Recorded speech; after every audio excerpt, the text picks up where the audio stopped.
before we wind up for today, I'm just going to ask you a Mhm. couple more things. There's a whole bunch of interesting people tune into this podcast and listen to it, and Mhm.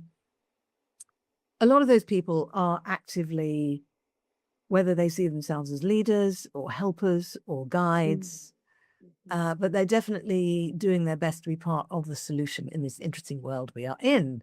Mhm. Um, some of those are going to be listening to this, listening to us talking right now. Mhm. Is there any kind of message or anything you'd really like to say to those people? Oh, just so much gratitude. I look at the activists, I look at the people who are doing real like hands-on work in the world, and um, I just I'm just so grateful for those people. And I think to be of service in the world in a really powerful way is to understand that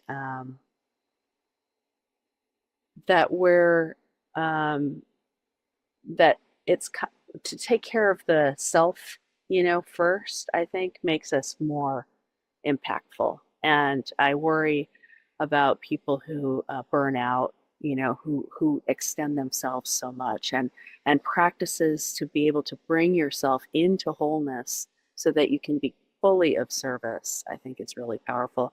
My teacher Isa at the school is called the Foundation of the Sacred Stream in Berkeley, has a wonderful 4-week class that is called Path of Service. And it's for people who are in the service, who are in the medical fields or healing arts, or even just, mothers or, caretakers, about how we're called to service and how to remain whole in order to fully be of service, because it's a real problem with people who are facing burnout. It's so overwhelming, all of the issues in the world. And so to be able to really do some practices to take care of the self in those things, I think is really important.